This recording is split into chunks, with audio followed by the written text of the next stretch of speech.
Muses of Mythology is a spoiler-heavy podcast. That's an understatement. We're going to discuss not just the events of this book, but the Rhineverse as a whole, and really anything that we feel is relevant. You can find full spoiler warnings in the show notes. It is so funny. Okay, so for that song, What is this happening? is an entire tangent. Okay. There's a song by Kid Rock called All Summer Long, and the words can line up to Under the Sea just a little bit. Just a little bit? Oh gosh, okay.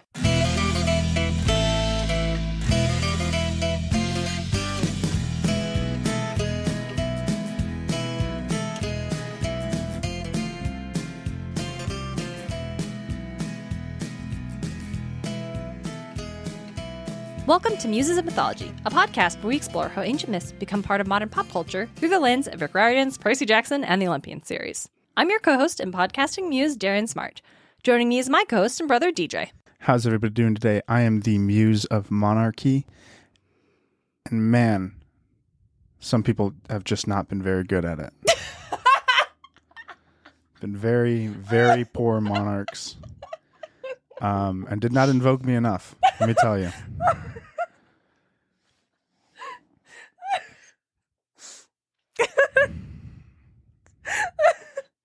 Seem to have really cracked up my Just take us co-host to the here. garden. All right, we're going to go to the garden for a bit, let her settle down.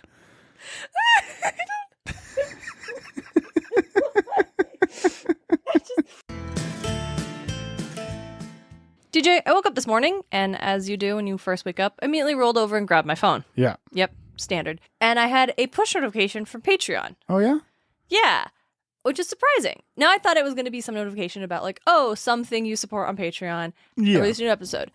I'd forgotten that I had logged into the podcast Patreon on the app. Oh. And so what this push notification actually was letting me know that we have a new patron. Oh, heck yeah. Let me introduce you to Nicholas Miller, our newest God tier level patron. That's awesome. Thank you so much, Nicholas. I Thank hope you you. enjoy the content. Thank you so much. Which also means God tier level, we will be thanking Nicholas every episode. Every episode. If you would like to be a God tier level patron, or even just any patron, you can find us at patreon.com/Muses of Mythology. We have a lot of content there. We have a Bunker 9 at $5, which is just a bonus episode every other week. We have Remyths, which is like our original standard main feed stuff, just instead of Percy Jackson. It's other works of like art, movies, media, whatever. At 15, you get to choose a Remyth episode at 15. Also, all patrons have access to the Discord. We do have a Discord, and Darren is fairly active in it. I am active enough. If you at me, I will respond. We've got good memes, lots of content, Yep. ongoing thing about bears that I wish would stop, but probably never will. Will not stop. Thank you again, Nicholas, so much for your support, and all of our patrons, and just all of our listeners. Absolutely. We love talking to you guys. Yeah, we know not everybody has the ability to donate physical drachmas, and so just by listening, you do support the show so much, and we appreciate you as well. We just don't know your names, so we can't say thank you. Now, back to the show. Well, DJ, here we are underwater. Yep. Under the sea, one might say. Well, we are in the golden palace of Poseidon, but he's not here. No, he's not. No, he's not here. Other people are here, though. The upkeep's not been great. I've been seeing a lot of barnacles on a lot of his columns. I understand it's under the sea. Maybe that's the But aesthetic. maybe. Maybe some people, maybe it's like, cobwebs for the spooky aesthetic. Barnacles is the undersea spooky aesthetic. Is it barnacles are the cobwebs of undersea? Yes, barnacle are the cobwebs of under the sea. All right. All right. But today we are covering a group that we've been referring to as Poseidon's court. Yep. And that is Amphitrite, Triton, and Delphin, who we all meet just once in all the same scene, very briefly. And honestly, it felt good to pair them. I like this. I stand by this decision. Yeah. So, DJ, What's up? I have them in my notes. Each one is broken down into their own sections. Okay. So, what do you know about Amphitrite in Percy Jackson? He or she is Poseidon's godly wife. The You got more than one? Mother of Titan. Yes. Or No. Triton. There we go. I was like, Yep. that's wrong. Why is it wrong? And honestly, That's about it. That's all I know from the series. Because that's kind of all she is. Oh, right? that's all she is. Yeah. I think one thing to miss, doesn't like Percy. Obviously doesn't like Percy. So what do you know about Triton from Percy Jackson books? Triton is the son of Poseidon and Amphitrite, a god of the sea, but I'm not sure which one. And doesn't like Percy. Doesn't like Percy. Also No. merman. Also merman, yes. You figured out my pattern. Yeah. And lastly, DJ, what do you know about Delphin in the Percy Jackson books? Delphin is a general of Poseidon. Specifically, I believe his lieutenant. Looking like a dolphin and doesn't like Percy. I actually believe that Delphin may be neutral to Percy. Yeah, he's like, it's the kid of my boss. I don't give a fuck. Yeah, like, I don't know. A fair partner, doesn't matter. He pays me. Like, he gives a shit. Delphin is also stated to be the god of dolphins. Very specific, makes worth sense. noting.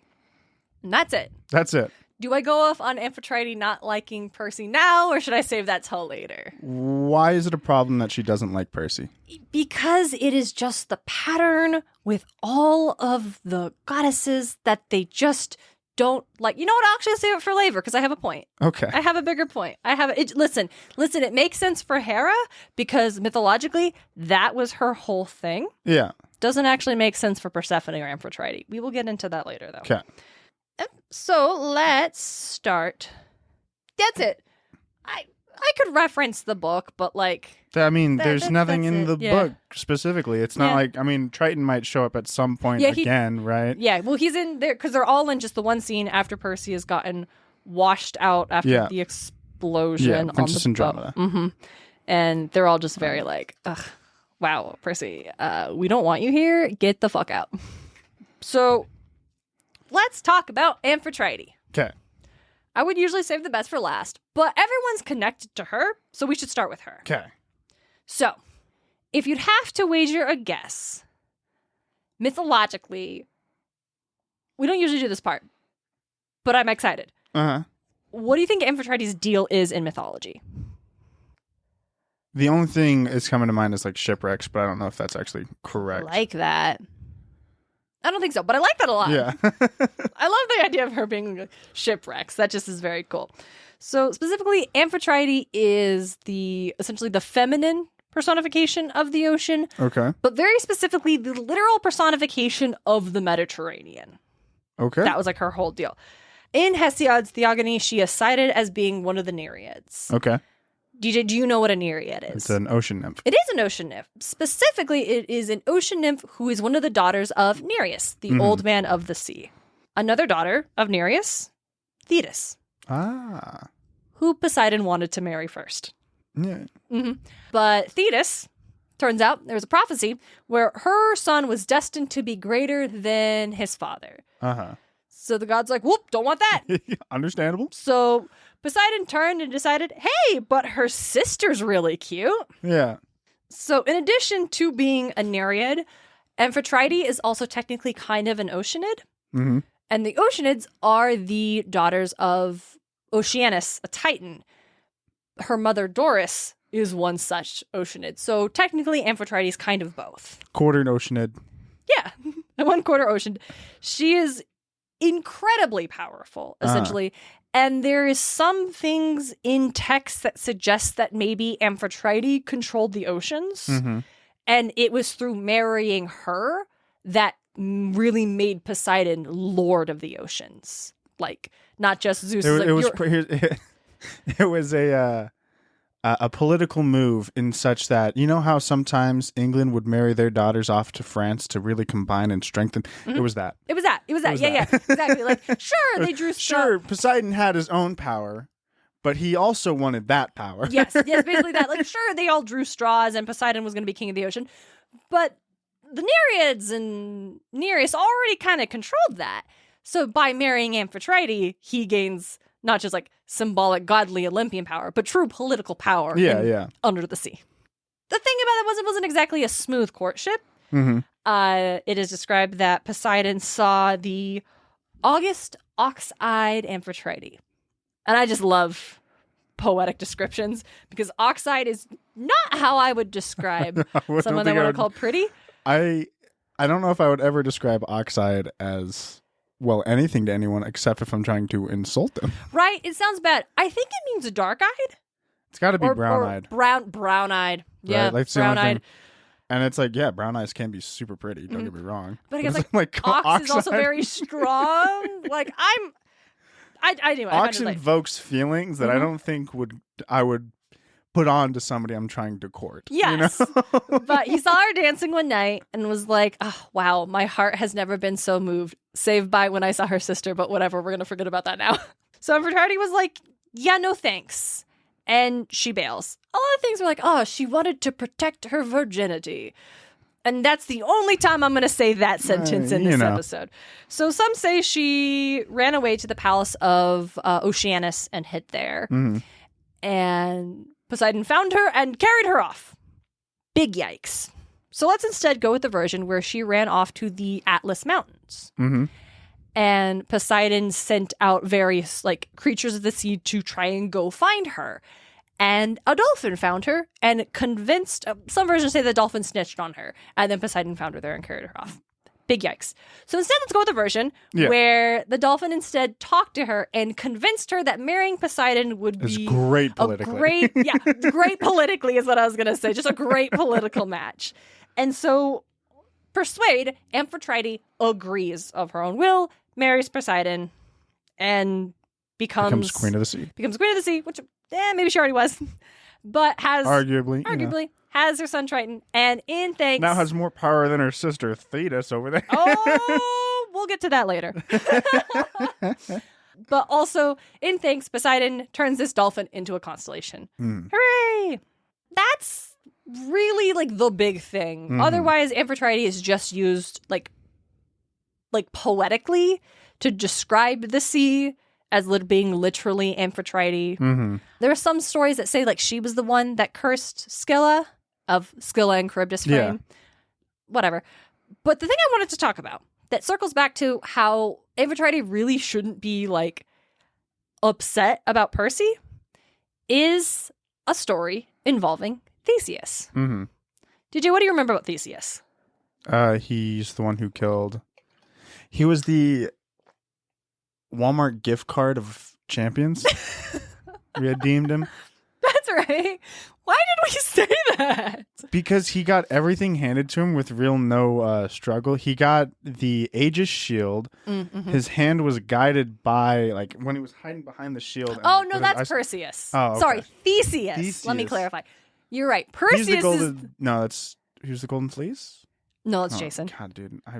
A lot of us's. Yeah, a lot of us. He's the Minotaur Man. He's the Minotaur Man. Mm-hmm. Exactly. And do you remember who his daddy was? I mean, I assume at this point it was Poseidon given Way to use the context clues. That is top tier SAT testing skills, DJ. Reading comprehension. So yeah, sometimes he's got a human dad. Sometimes he's got a divine dad. Sometimes he's got both. Don't worry about it. It's Greek mythology. Regardless, there's some stories that say while he was on Crete, Theseus somehow got into it with Minos. Don't care, don't know why. And Minos throws a ring into the ocean and tells Theseus to go get it in order to prove his claim of being a son of Poseidon. Mm-hmm. So Theseus dives into the ocean and somehow ends up in Poseidon's golden palace. Now, I've mentioned it's a golden palace a couple of times. This is actually from the Iliad that describes it as being a golden palace. Said to have been in the depths of the ocean near Aegea in Euboea. I'm sorry. How's it spelled? Oh, Euboea. Probably Euboea. Sure. So he shows up at the palace and he's greeted very warmly by Amphitrite because he's a son of Poseidon, a son of her husband. So she greets him warmly, gives him gifts, and then sends him back on his way to complete whatever heroic things he's going to do. Mm-hmm. So, circling back to my thing, we have evidence in the myth that Amphitrite is actually pretty chill about her husband, hanging out with mortals. And that could be read as a lot of different things. It could be more of just a depiction of hospitality. The thing about hospitality, right? We never have, maybe it is the hospitality thing because he washed up and she had to be hospitable because he was a guest in her home. Whereas it's not like Hercules ever washed up on Olympus and Hera had to be nice to him. Just running rampant on Earth, and he's like, and Hera's like, fuck this guy, dude. She could just go down and like go to their house and fuck with them because hospitality only went one way. Yeah, Xenia only went one way apparently. Exactly. But my point being, it's just like tired for Amphitrite and Persephone both to be like, ugh. So like the instantly dismissive of Percy and Nico, respectively. Obviously, we see the shift come Sun and the Star. Do you remember that fanfic we read for a bonus episode? Which one? It was the one where Amphitrite thinks Poseidon's cheating on her again, so she follows him to a diner where she thinks he's going to meet this like human woman. And it's just Percy. And realizes that's where Percy works, and she sees that Percy's like, he works there, and his like whole thing is like, Percy like is protecting the waitresses that work there from like creepy dudes who were like harassing him and stuff. And she like really, it's like, oh, she becomes really endeared to Percy, and she actually like blesses one of the girls to protect her. Yeah. And because she's our server and she's really nice. And she also, Amphitrite also has a line to Poseidon. She's like, oh, what? Are you worried your son will learn that you're just like the men he protects these girls from? And she just, and then she decides that she's like, I will be coming too. I would like to know my stepson better. Anyway, I love that. No, love that very much. That's canon in my head. Rick, make it so. Make Amphitrite not rude. Yes, Amphitrite is cool, is Ocean. Maybe she could have just been in a bad mood because Percy showed up at a bad time and they were at war. And she's like, you need to go back to New York and take care of this problem. What are you doing here? Anyway, Triton's allowed to not like Percy because he's jelly. He's jealous. He can be jelly because he's jealous because Percy's got stupid amounts of power. He just has stupid amounts of power. And literally in the last book, who did Poseidon say was his favorite son? You're my favorite son. Like literally, with no caveat, not you're my favorite mortal son, not you're my favorite demigod. Literally, Tyson is in the next room and Triton lives at your house. Yeah. Triton's your godly son. You're an heir, which means nothing because you're a god. Yeah. What? Yo, actually, okay, quick rewrite. Triton sides with Kronos in the war because he's angry at his dad for favoring Percy over him and giving Percy all these things. He's like, oh, you're my heir. He's like, well, that means nothing. You will never die. Yeah. And now he wants to. I'm just saying. There are lots of children of the gods that never get in their dues. Oh, no. Hebe's a daughter of Zeus and Hera, and she's one of the ones that sided with Kronos, and we never hear shit about that. So that's Amphitrite. It's Amphitrite. Do you want to talk about Triton next? Yeah, let's do Triton since we brought him up. Since we brought him up, that seems like, yeah. So, DJ, mythologically, what do you think the deal with Triton is? God of the sea and mermaids, I guess? I don't know. Yeah, that's about it. Not a lot going on with Triton, to be honest. Most notable is the fact that he's a merman. Yeah. And, like... typically doesn't show up. That's wild. Yeah, that's wild. Like, Poseidon himself is almost always depicted as being, like, totally anthropomorphized. And, like, the fishtail thing actually came, like, much later. Yeah. As kind of a combination with Triton. Triton has always been, like, fishtail. And in time, the word Triton would just become, like, the generic term for mermen, and Tritonesses were mermaids. Tritoness? Yeah, I know. Never heard that term until just now. I was also very taken aback when I saw it, and I was like, sure, I guess that makes sense. So I'm not saying Triton was the first merfolk, but like maybe. I don't know. It definitely seemed like it might be pointing that direction. Didn't look into that didn't have that thought to dig into it until just now. We are recording and I will not be, and we use the computer to do so. So not going to jump on that right now. But I just like the idea of like it became the generic term for mermen, like Kleenex or Xerox or Band-Aid. Like, that's rough, Triton. You couldn't even hold on to that brand. Let's see. History of mermaids. Let me pull it up real quick. Mermaids are known as Greek mythology beings, daughters of Aeolus River and one of the Muses. Okay. Although we can find other general proposals. Looks like depictions of mermaids started to show up when humans started to like really get the hang of sailing. That makes sense. Yeah. Which was about 30,000 years ago. Sure, why not? Okay, so by like the 3rd century BC, sirens began to be depicted as Tritonesses, which is how we get that big swing from sirens being like the birds to sirens being mermaids. Okay. And the 2nd century, we introduced the concept of the ichthyocentaurs. DJ, what do you think an ichthyocentaur looks like? Is that what the one dude in Son of the Star was? Just a satyr, but Nope. with extra steps? No? Nope, not that guy. Got to be fish related since we're talking about it then. Gotta be fish related. Wait, hey, DJ, good reading comprehension. Is it a centaur but with a fish upper body? Is that your final answer? That's my final answer. Okay, I'm going to pull up a picture for you to look at. Okay. Here is a statue of an ichthyocentaur. So it's a centaur with little fins on his hooves? Yeah, it's like, and then it's also described as being a merman with a horse's forelegs in place of his arm. The term itself actually originated in the Byzantine area. Around this time, we also started seeing double-tailed tritons. Okay. Those have always looked weird to me. Fucking weird, right? Every time they've been depicted, I'm like, that's just, don't do that shit. Like, it looks bad. The Starbucks icon. Yeah, I know. We get literally from siren to the Starbucks icon of siren, and she's got the two tails. Hey, we figured it. That's how that happened. In case you ever wondered what was up with that, it's Triton. Triton's not exactly like hella active in mythology. There came to be a period of time where he started being depicted with like a conch shell, and that was said he used it to like calm ocean storms or like battle the giants and scare them away with the sound it would make. Mm-hmm. And because of this, in the Renaissance era, he began to be depicted as like the herald and messenger of Poseidon and Amphitrite. Yeah. But again, there's not really like there's no stories for him. There is one tale about the Argonauts encountering a god Triton, but probably wasn't the same dude. Like this Triton was apparently the god of Lake Tritonus of ancient Libya.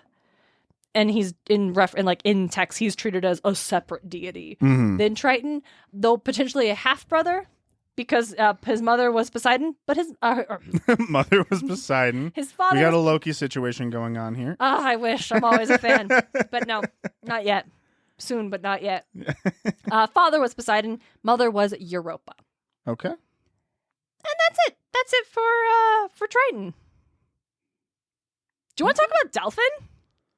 Yeah. Yeah. Let's talk about the god of dolphins. Yeah. So, all right, DJ. God of dolphins. Yeah. Yeah. That's I mean, yeah. What else do you want from me here, right? Yeah. No, that's fair. DJ, would you be surprised to know that there is no god of dolphins? No. If I'm being entirely honest. This seems to be it's like, oh, there's a sea animal, so. Because, what? There's no god of, like, goats. There's no god of.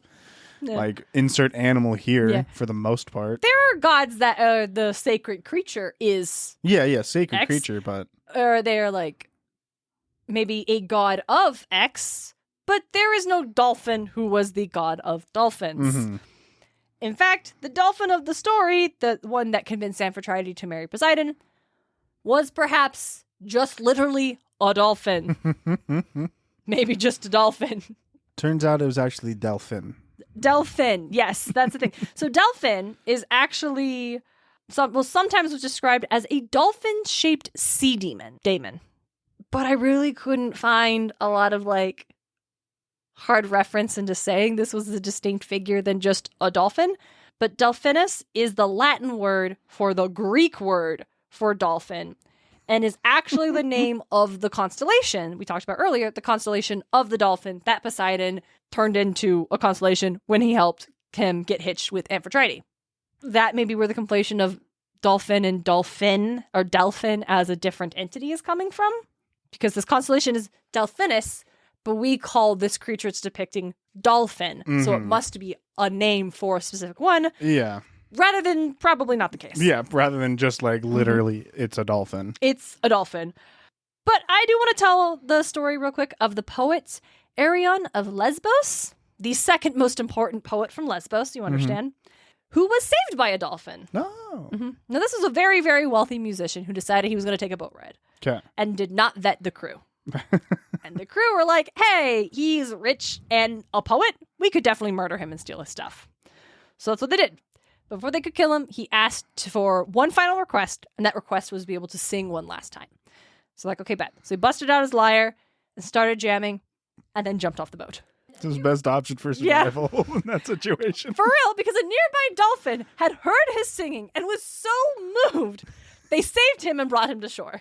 Same dolphin that convinced Amphitrite. That's the story. We can say that. It's the same guy. If we want to make that thing. But dolphins were kind of a big deal through Greece. Obviously, this seafaring culture, a lot of islands right on the Mediterranean, dolphins were considered good luck. Probably because you don't tend to see dolphins on stormy seas. So if you're on a ship and you see a dolphin, it probably is good luck. Because it probably means you're not going to have to deal with a storm. And isn't that lucky? Poseidon's in a great mood. Nice. For this reason, we'd also see dolphins a lot on coins. And they would be written by gods or boys or just grown men just riding a dolphin. And the people, or the Minoans, who you will recall, we call Minoans because of King Minos, but not actually, probably didn't call themselves that, were big fans of dolphins. Ocean creatures seem to be a big theme for the art that we have been able to recover from Crete. But in the big palace, quote, quote, of Knossos, there's this beautiful fresco full of dolphins. And I'm a big fan. DJ, have you seen this dolphin fresco? Let me show you. It's just nice. It's not like I believe there was an octopus jar I shared when we talked about the Minoans. And that was just really trippy. It's not quite like that. I just think it's neat. Look at these dolphins, Davis. They're just dolphins. They're just Yeah. It's just dolphins. Dolphins and fish swimming around, and someone thousands of years ago spent a lot of time putting that together on a big important wall, and these people were big fans of dolphins. And I just think that's funny. Neat. That is all we've got for the myths. Okay. And now we enter the pop culture. Should we have a musical sting that takes us from one segment to the next? Probably. I was not expecting. I thought you'd say no and we move on. Probably. Let's consider. We'll circle back. We'll come back to it. If you guys hear a musical sting, then here it is. I'm gonna have time for that. So what are we, through the mist? Nah, No. leave that to Owen. We can't compete. So I got nothing for Amphitrite or Delphin, right? Because Delphin's a dolphin. Yeah, just a dolphin. But Triton does show up a couple of times. Yeah. And one of them is in fact SpongeBob. Yes, he does. DJ, I just learned this today. Yeah. Because I was going to make a joke just about every sea god that is a god of the sea that is depicted has shown up in SpongeBob at some point, and they're all different people. We are talking about the American animated masterpiece, SpongeBob SquarePants, obviously. Yep. More of the early stuff. I'm not super impressed with the later stuff. For real. Yeah, so I was originally going to make a joke about Mindy being Triton because she's the daughter Triton of Neptune. actually shows up. And then today, while researching, I learned Triton actually shows up. DJ, have you seen this episode? I've not. This is when when SpongeBob is making Krabby Patties against Triton. No, that's different. That was a different episode. This is it's like Neptune's birthday. Which it's funny. Amphitrite is also in this episode. Yeah, she is right there. Yeah. Which it's actually super funny because that's not the Neptune from the movie. He looks similar, doesn't he? No. Hold up, let me look. King Nep. Not even the same crown. It's not the same build. Not the same face. He was also shit, balding. You're right. That's a totally different guy. There's also Poseidon in SpongeBob who does show up at some point. Oh man, there's a whole SpongeBob conspiracy number 5, the Neptune theory. This was uploaded by Alex Bale in 2021. It has 6.8 million views. Yeah. Cool. I don't know anything about this, but I'll get into it later. Fascinating. Incredible. They also go to Atlantis at some point. They do. Yeah, that was a wild episode. Mm-hmm. Triton apparently is a disappointment to Neptune and Amphitrite because he's obsessed with human stuff and he starts making things to cure human diseases. And Neptune tells him that gods don't care about humans or mortals. So he locks them away. It's a whole thing. That sounds about right. Which sounds very similar to One Little Mermaid we know, where another Triton appears. And it does. Triton is the father of Ariel and her sisters. Which must make her the granddaughter of Poseidon or Neptune? Yeah. I bet that's mentioned in the TV series. I wouldn't doubt if at some point Bet you anything the animated Little Mermaid TV series. Or it's just never mentioned because they don't want to get into it. Nah, there were like a lot of episodes of that. We could watch them all and see. That feels like a thing that got brought up at some point in time. Because we know her mother's not Amphitrite. She has a name. I don't remember what it is. Don't tell me. I don't care. And she was the, I saw, like, what is it? He had 7 daughters for, like, the 7 seas. And the mother's the goddess of the Dead Sea. That's so cold. That's so cold. Yeah, speaking of Amphitrite, though, there are several ships in the U.S. and British navies named Amphitrite. Great. But besides I would think it's confusing. Besides the SpongeBob, I don't think they're all in operation at the same time. Maybe, I don't know. I don't care. But besides the SpongeBob thing, I could not find Amphitrite. She shows up in Lower Olympus. She does. Briefly. Very, like, first, I don't think she has any speaking lines. Zeus calls her to check in on Poseidon, and she's like, yeah, my husband's still unconscious. How do you think we're doing? Right. That was at the very start of this new season. Nereus does cite that Amphitrite is his favorite daughter. Good for her. Good for her. And it's the only daughter that actually amounted to anything. Thetis is a fucking manipulative bitch, so. Okay. Let's put a pin in that until the next episode, shall we? So dolphins. I've got Flipper. Elijah Wood was in the remake. And Hitchhiker's Guide to the Galaxy. The dolphins all wisely leave Earth the day before it's destroyed to make place for intergalactic highway. Okay. We could talk about every instance that dolphins show up within a we could meet, but we don't want to do that. They are prominent. They are prominent. Yes. But DJ, did you know that dolphins and giraffes both evolved from the same land-dwelling mammal order? I believe it. Did you know that orcas are also a type of dolphin? Yeah, I believe it. Did you know that they have also been sinking ships? Oh, yeah. Yeah. Like teaching each other how to do this. Yeah. No, orcas are not your friends. No, they're not. Because dolphins, which orcas are, have been known to teach, learn, cooperate, scheme, and learn. Dolphins also aren't your friends, dude.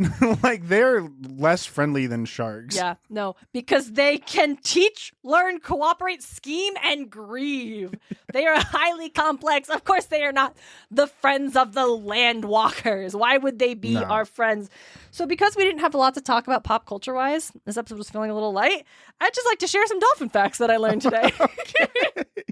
Dolphins get high off pufferfish. They do get high off pufferfish. They also have been known to have culture, meaning that not only do dolphins have the ability to learn tools, but they specifically use tools and then teach other dolphins how to use that, but in specific cultural settings. They're not showing everyone how to do it. Like, mother dolphins are showing their daughter dolphins how to do a thing, but not the sons and males.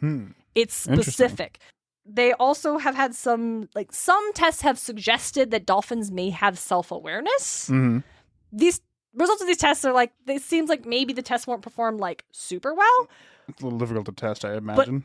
But yes, especially when you're a dolphin. Grab them in. Yeah, you can do it with primates because the test is often you put paint on one side of their face, and when they see themselves in a mirror, do they touch themselves or do they So a primate self-awareness will touch the mark on its face and be like, what is that?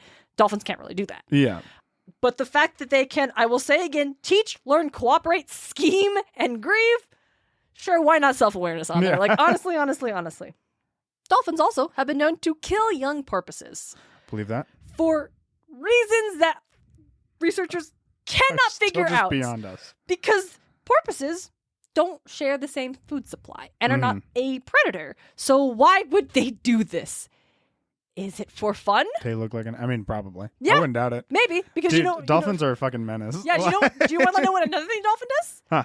They will jump into the air, grab a bird, and pull it into the water. They do not eat the bird. They're just harassing the bird for fun. They're playing. Dolphins are a menace. Dolphins are a menace. But you know what? Dolphins do like to play. And they do like to interact. And playful demonstrations of dolphins have been most noted in humans. Obviously, we're the ones researching it. Yeah. But they've also seen similar behaviors when dolphins have interacted with humpback whales and dogs. Nice. Suggesting that dolphins, like humans, recognize that dogs are good boys. That they are. Mm-hmm. I got one more thing, and it's kind of wild. I'm very into it. So you know that thing you see usually animated? Dolphins, it's called tail walking. It's the dolphin's like up on its tail on the water, and it's like going backwards. That's fucking wild, right? Yeah, it's an insect, but I personally, I saw I'm like, yeah, they probably could. Yeah, so they can do this. This is a thing that dolphins can do. Very, it's not... Okay, DJ, why do you think they do this? To present themselves for fornication. You know what? That would actually be a more logical guess than the actual reason. Oh, no. Which appears to be just for fucking fun. Because here's the thing. Wild dolphins, this is not a thing. Some Indo-Pacific bottlenose dolphins in, like, the Port River in South Australia have been seen doing this, but it's most common in captive dolphins. The most, like, really prominent, it started in 1988 when a female dolphin named Billy was rescued after becoming trapped in a polluted marina, and she spent several weeks with some captive dolphins. And so this dolphin had been around a while, had been, like, seen frolicking with, like, racehorses, apparently, in the Port River in the 80s. And so after she was brought to the marine park to recuperate from being trapped, she observed the captive dolphins doing the tail walking thing. Mm-hmm. And so it's suggested that when she got back to the river, she taught another dolphin how to do this. This dolphin's name was Wave. And then Wave did it all the time and then taught her daughters Ripple and Tallulah how to do this. And so they, like, in 2011, up to 12 Those captive ones were trained to do it. This one sounded like, no, that's just kind of fire. Let's do it. Yeah. And so only up to 12 dolphins were observed doing this, but only the females learned the skill. Like, interesting. In 2021, like, a dolphin was observed doing this for a number of hours, just on and off. And it's been spread through, like, 2 generations of dolphins and has no advantage. It uses way more energy. It is not, like, conserving. Like, when dolphins, like, jump through the air, it's thought that probably, like, conserves energy because there's not, like, the force resistance of the water. Exactly. But this tail walking thing that has no business, it just shows that they can just spontaneously learn shit, and they're just seeming to be doing this as a party trick, like, just to show other dolphins. Hey guys, check this shit out. Yeah, because, like, whoa, yeah, because it's suggested that maybe other dolphins can't all do it, right? Maybe it's just a thing. It's like being double jointed or some shit, like touching your tongue to your nose. Yeah, no, which I just did for my brother only, not for you, listener. You can't see that, but it's just a party trick that dolphins do to amuse themselves and other dolphins. It's amazing, and that's dolphin. I bet the captive dolphin's like, dude, we have to do this shit to get food, and it sucks. Yeah. Like, this is rough. But then the Billy is like, no, that looks fun. Yeah, Bill's like, I bet I could do that. I bet that goes looks back, fun. teaches her BFF Wave, check this shit out. Wave is like, I love this. Teaches her daughter how to do it. Why are you doing this? You don't have to do this. But it's fun. So that's dolphins. Dolphins aren't your friends, but could be our allies if approached correctly and with respect. I don't know if I'd put that there. I would wager dolphins do not have morals. And I don't know if I want to play with dolphins with no morals. What are morals to a dolphin who tail walks, DJ? Exactly. I don't want to deal with that. So that's what I got. DJ, is there any other thoughts you have on Amphitrite, Triton, Delphin, dolphins? None of them show up in Smite? No. I'm honestly perplexed. I was hoping Amphitrite would. Yeah, I don't even think Poseidon has a skin that's dolphin themed. He just turns into Flipper. Well, it's just like would be riding a dolphin or something. Yeah, but that's less fun. Yeah. No, there's nothing in. I mean, there could be. I could be like entirely missing it, but yeah, okay. From what I can think and recall right now, no, I can't. You would know, DJ, and if DJ's wrong, don't tell us. We don't care. All right, well, DJ, what's up? Thanks again for another great episode. Of course, thank you for telling me all about the court of Poseidon that we saw. Yeah, even though a good half of it really had nothing. Well, that's why they all got to be in one episode together. There's a reason some things get combined. Yep. But it felt weird to put them all in just the Myth Roundup episode on the bonus feed. Like, nah. They were thematic enough to get blended into their own episode. No, that's super fair, yeah. Well, listeners, thank you so much for enjoying us in this. I feel like appropriate where summer's winding down. Let's spend a little time under the sea right before it's time to... We're getting all those deals on the water parks. Woo! Gotta try to float the river with my girlfriend. One time, maybe. Do it from like 5 Mile to Cloverdale, and that's it. That's it, just a really short... Woo, we're done! It's a multi-hour thing, and it rained this last week, and we were going to go. It's like a 5 to 8 hour thing. It's a whole day. Do it. Yeah. It's a whole day, and I want to, but also I'm an inside kid, and I do just want to watch Good Omens season 2. But do you? Kind of. I need to reassess. Like you need to take a step back and recuperate, and like watch it again, knowing what happens. Like really evaluate and try to figure out: do I like this or do I hate it? Was it really appropriate or was it not? Some things paid off and actually had the build up and justification, and some things I'm just over here like, I can't. This isn't a Good Omens episode. Listeners, thank you so much for joining us yet again. If you want more of us, you can find bonus episodes on patreon.com/Muses of Mythology. You better believe it's there. You better believe that there is some amazing content there. We're super proud of it. Check out our Musemas. It's absolutely wonderful. You could also get Remyth episodes where we deep dive into myth retellings that are outside of the Percy Jackson and Olympian stories, as well as just bonus bloopers from all the episodes. Well, most of the episodes. Some episodes are like super on track. And bonus episodes called Bunker 9. Yes, and the beautiful cover art we got recently for Bunker 9. Amazing. We're should truly honestly stoked about it. Check that out so you can get the RSS feed and put in your little podcasting app and be able to just to see that art every day. It makes me so happy. Makes me happy too, because it's exactly how I envisioned us just talking on that. It's so good. On those episodes. So yeah, as you just said, you can get all of that at patreon.com/Muses of Mythology. Thank you.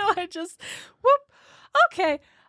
We'll be back next week because we're weekly, and that's the last time I'm going to acknowledge that because everyone knows now. Yep. All right. Until next time, everybody, don't be like Zeus. Don't be like Zeus. Muses of Mythology is created and hosted by Darien and DJ Smartt. It's edited by Darien Smartt. The show is produced by Darien and DJ Smartt, as well as Tim O'Connor, The Crystal Conman, Nicholas Miller. Our music is Athens Festival by Martin Hain, and our cover art is by Audrey Miller. You can find her on Instagram at Bombshell Nutshell Art. Want more Muses of Mythology? Support the show on Patreon. Just $1 gets you exclusive bonus content. Get more at patreon.com/Muses of Mythology.